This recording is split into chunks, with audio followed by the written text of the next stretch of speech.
Greetings and salutations, guys. Eric here with my review of Salem's Lot 2024 edition, because this is the third adaptation of the classic Stephen King novel from 1975.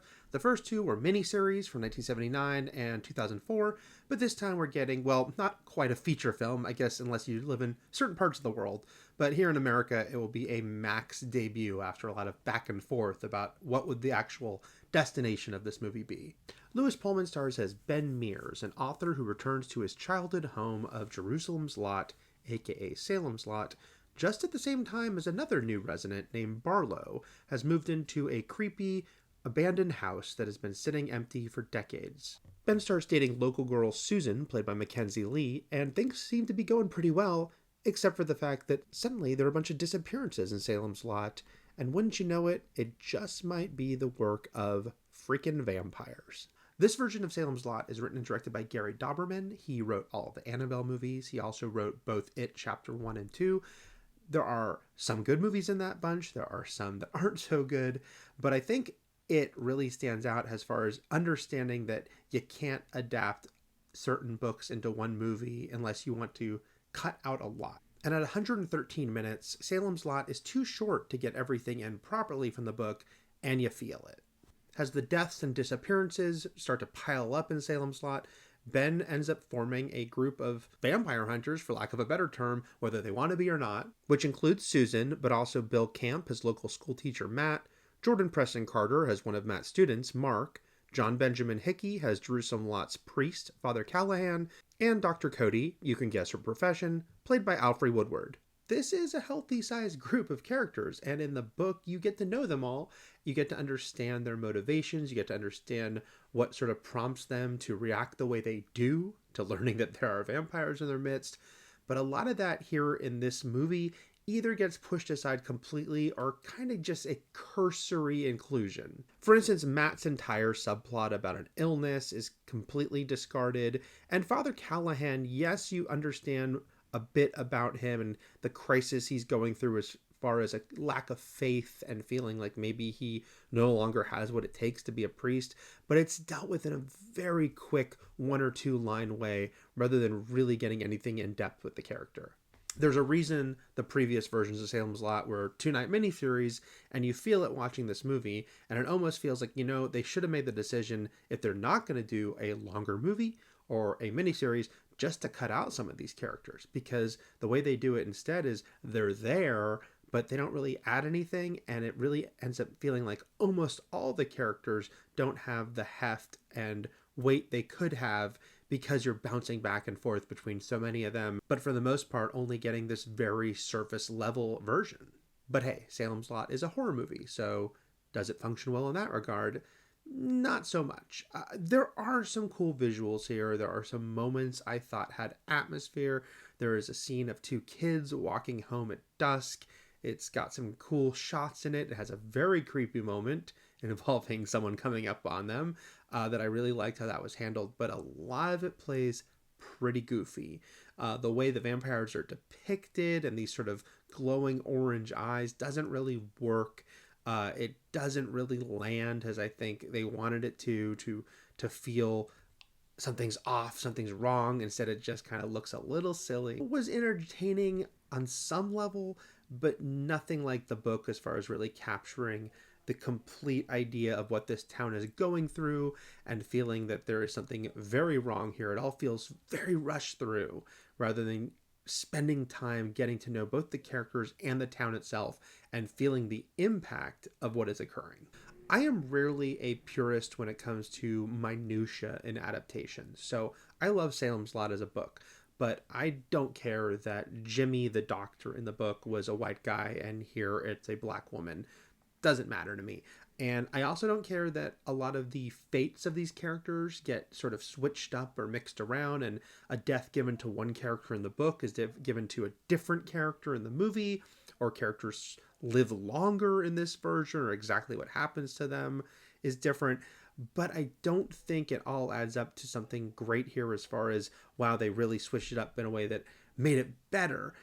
So some of those details, it's insignificant, but then there's some other times where I felt like There was an ambiguous nature to certain characters that is not here, and it felt like a little bit of a cheat. It felt like a little bit too easy what they're doing here to give you maybe the satisfaction in the moment of closure, but that the book figured out that there's something more interesting and some things being left a little more open ended. There's a very different finale in this movie as far as where a final confrontation takes place. I actually didn't mind that. I actually thought that was kind of fun. The setting that they decided on works well. And works with the period piece of the movie. I also really appreciate that this film is set in 1975. The 2004 adaptation moved it to contemporary times. This one sets it exactly in the year that King put the book out, but also is firmly the year the book takes place in. And I think that worked really well and did give it, in the very early establishing scenes, I feel you do get that sense of that time and place. I just wanted to get to know that time and place better. There is a line here about what the town was like before Barlow and the vampires arrive that I don't think the movie earns. In the book, you feel it. You feel what was going on in that town, and maybe a dark underbelly to that town that has nothing to do with the vampires and is maybe just something that the vampires, I wouldn't say exploit, but can maybe crack open. But here, none of that's actually present. You don't get to know all the peripheral characters and their stories, and you don't get to know any of the plight of these people and the pain and suffering that's going on behind closed doors like you do in the book. So when they try to mention it very quickly, it kind of feels like a cheat. It kind of feels like, well, you're saying this, but you didn't earn it on screen. You didn't really let us into that or get us to feel what these characters are talking about in this one little moment. There are a bunch of good actors in this movie, but I do think the performances are all over the place as far as what tone that they are playing things at.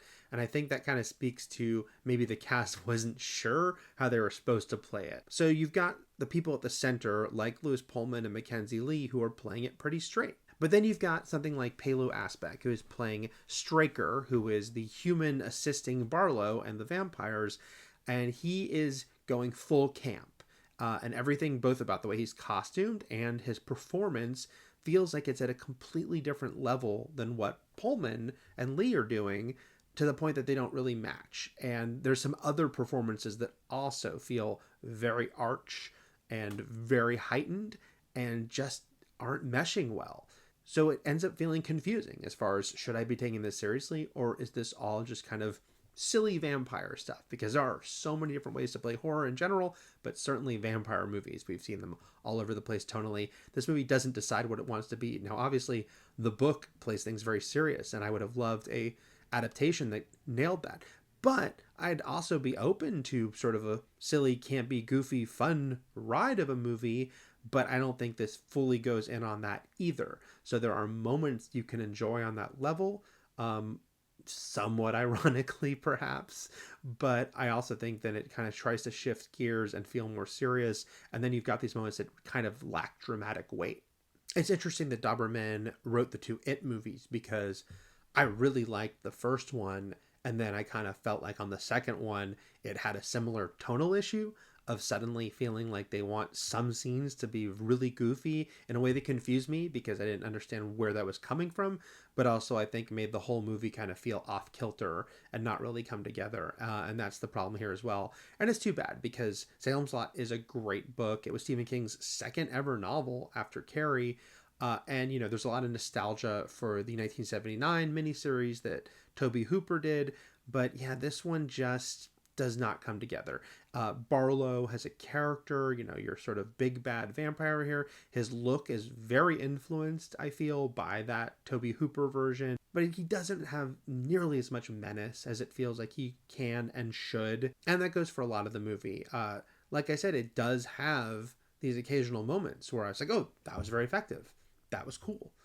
That was a great horror beat, but it doesn't last long enough. And when you couple that with the fact that there are so many would-be primary characters here that don't feel nearly as deep as they should be, it kind of feels empty at the end.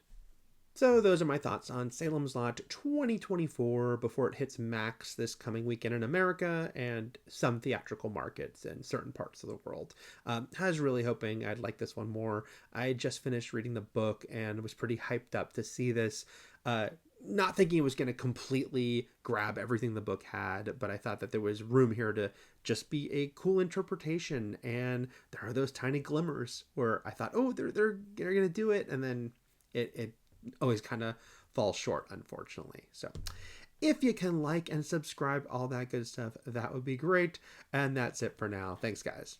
Oh, you know something that made me happy about this movie? The New Line Cinema logo, that they have brought back that classic blue New Line Cinema logo that was the staple of the company for so many years. Because with the Nun 2 last year, they brought it back, except that it was in black and white, which was really strange because it was trying to be like, oh, this is feeling old school, except New Line was not around in the 50s. So you can't do the thing you do with Universal or Warner Brothers where you make your logo look like the classic old version. It wasn't that old, so it didn't really make sense. But then with the Watchers, they just brought back that blue logo and that music. And here it was again with Salem's Lot. So I'm thinking it's here to stay again.